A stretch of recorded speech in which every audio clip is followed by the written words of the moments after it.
I hate when you lose football games, especially when you play late in the evening, because what you do is you go to bed and you're sort of thinking about how things could have been different, how we could have been playing much better.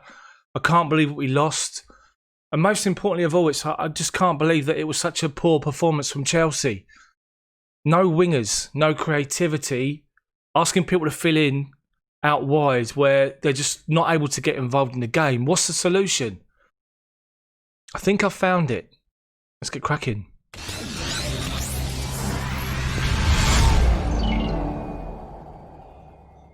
When it comes to football tactics, I guess there's differences of opinion. I understand that. People are of the opinion that when you go into a job as a manager, it could be any club. You go into a job as a manager, you have a look at the players that you've got and you adjust your tactics to fit the players that you've got. Whereas on the opposite, the flip side is that you incorporate your tactics and you try and incorporate the players to fit your tactic. I think what Chelsea tried to do yesterday was the latter. The 4-3-3, we all can agree when everyone's fit, is our formation, 100%. We've seen how effective it is with the wide players, with the supporting midfielders, with the fullbacks, and it's the way forward, 100%, without question. But when we've got no wingers and we're looking for creativity, we're looking for some sort of a spark, it just didn't work yesterday. Kai Havertz was okay in the game for a few times, a few moments, but started off and he was laying the ball off too short. He didn't look like he had a lot of confidence in the beginning of the game. Had some good early touches, or some good touches as well, I'd say. Not so much early, but some good touches where he controlled the ball and stepped away from a challenge and then laid it off, which sort of you'd hope would have built his confidence, but he wasn't able to get into the game. Everton were quite set in their shape. Now, we've seen it, Sevilla, Leeds, Tottenham, and we've seen it Everton. The team yesterday, Everton, they were only pressing forward onto Chelsea inside our half on a couple of occasions. Most of the time, they were sitting back and defending their half. As soon as the ball crossed the halfway line, they were shutting the space down. The way that Chelsea sort of played yesterday, our 4-3-3 formation, and I said it in my live commentary, which I put like a 5-minute sort of best of the commentary where I explained the problems as they're happening in front of me. Everton had the three-man midfield, a flat three. There wasn't one sitting and two box-to-box. It was a flat three midfield without the ball. And Alan was allowed in the middle of the pitch to spoil our play in the midfield because he was up against two. Our box-to-box midfielders, Kovacic and Mount, were sort of working out towards the wings. They were sort of inside. But N'Golo Conte was sitting 10 yards deeper than them because we allowed our two fullbacks to go forward. Now, by moving the two fullbacks forward, you're asking Havertz and Werner to come inside into sort of a condensed area. And it just didn't work. They were in their defensive shape. They were trying to cut out the wings. When they were coming off the wings, Werner and Havertz coming inside, the fullbacks were letting them go. Just, you move into that condensed area, I'm going to sit here and wait for the fullback, either Chilwell or Reece James, to come on to me and I'll deal with them. They were clever like that, and our play broke down. As I was saying in the game, what we should have done yesterday is ask the two fullbacks, Chilwell and Reece James, to be aware. If one goes, the other one sits. Let Conte go 10 yards further forward to play a flat three, so we can then go and impose Everton in their half, press them high and win the ball back. But we didn't do that. And that's probably what we could have done yesterday, but I'm not sure it would have made a lot of difference. So, with no wingers and no sort of real creativity and no sort of, there was no opening of the door yesterday. There was no runs in behind and somebody playing that pass. And we just looked stagnant, which was the most disappointing thing for all of us, I think, this morning when you sort of wake up and thinking about the game going to bed, as I say. So, of that team that played yesterday, and let's be honest, Christian Pulisic was a bit of a disappointment he wasn't involved, but totally understand Frank Lampard, and I've said it on my channel, why risk him and try and push him to come back where it could flare up again his hamstring, and he felt a twinge, he said, against Leeds. So the decision not to involve Pulisic was right, but when you haven't got Hakim Ziyech and you haven't got Callum Hudson-Odoi and you've got no real natural wide options, you need to look at the players that you've got. Maybe going forward, if we're going to be playing Tuesday and next weekend without these three players again, possibly Pulisic, then you need to come up with a solution.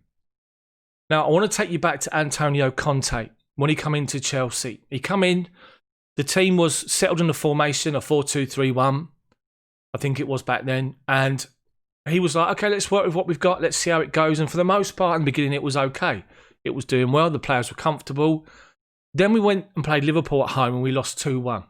And we were sort of a little bit toothless, a bit exposed. Diego Costa scored a goal second half and we were trying to fight back, but it just wasn't meant to be. So we stuck with that same formation again at Arsenal. Can you remember the Emirates away? And we conceded 3 goals in the first half. We were totally exposed at the back, through the midfield, and Conte made that decision there and then to switch to a back 3.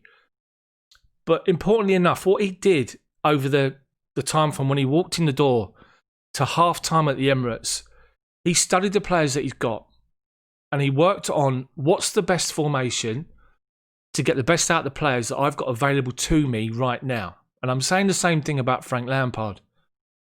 The players he had available to him yesterday, is there an argument that you could play them in their favoured positions yesterday in a midfield diamond, a 4-4-2 diamond, and push Timo Werner up next to Olivier Giroud?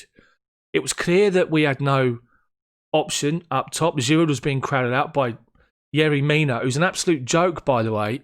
I've never known a centre-half that grapples with a centre-forward, and if he wins it, he stands firm. If Giroud got the better of him, he went down every time. He's an absolute joke of a defender.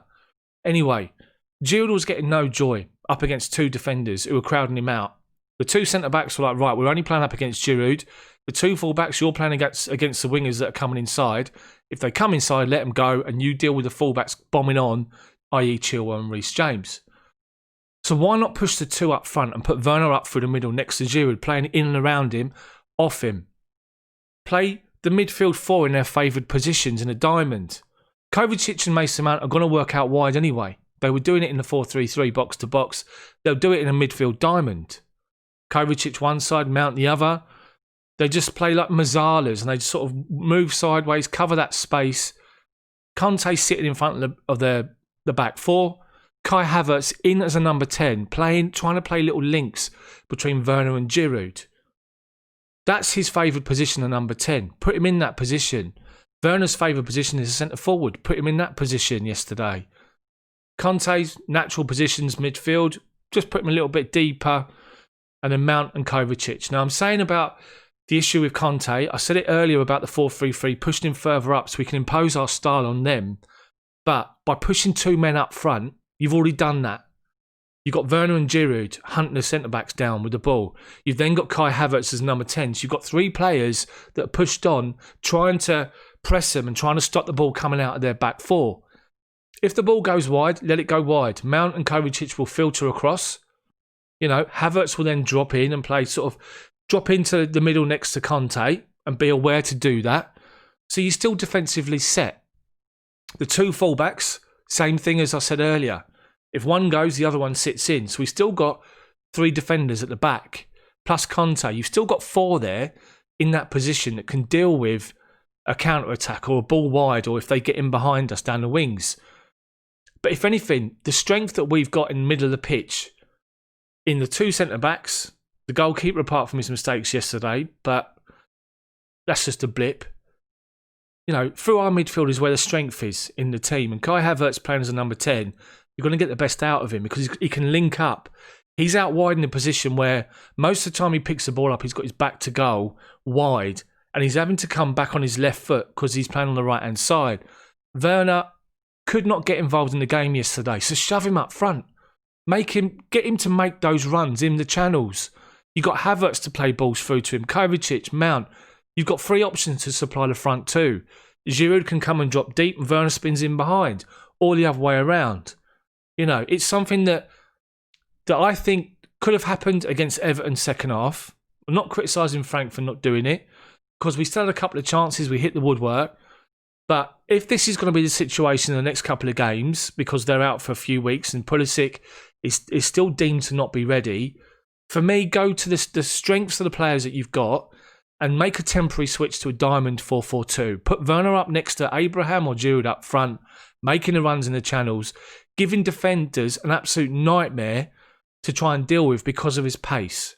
Let's get the best out of the players that we've got available, as Antonio Conte did when he had to make that change at Arsenal. And then look what happened going forward. The players felt completely comfortable. They're all playing in their favoured positions. And I just think that's got to be the way forward for Chelsea between now and when Hakim Ziyech, Callum Hudson-Odoi and Christian Pulisic are fit and firing. The 4-3-3 with Havertz and Werner wide is not working. So let's give opposition a different problem. Deal with 2 players up front. The lightning pace of Werner, the strength of Giroud or the mobility of Tammy, playing with a number 10 in behind him, Kai Havertz. You've then got the likes of Jorginho that can come in and play a role in that diamond 4, whether it's deep, whether it's as one of the players on the side. You've got Billy Gilmore can do the same thing. It suits the players that we've got. And I just think that's a solution. Let me know what you guys think of my solution of the Diamond 442. This is a completely uncut video. I wanted to do it this morning because I'm busy today. I've got things to do. So I wanted to get a video done because it sort of come to me this morning the way that we could possibly go about solving the problem. So let me know what you think. If you like the video, drop a like on the video for me. Subscribe to the channel if you haven't done so already. I'm Chels Daft. Thank you very much for watching the video. Enjoy your Sunday. Don't be too depressed. It's the first defeat in 17 games. Let's hope that we can make this switch and we can get the best out of the players until the others are back. Have a good Sunday. See you all next time.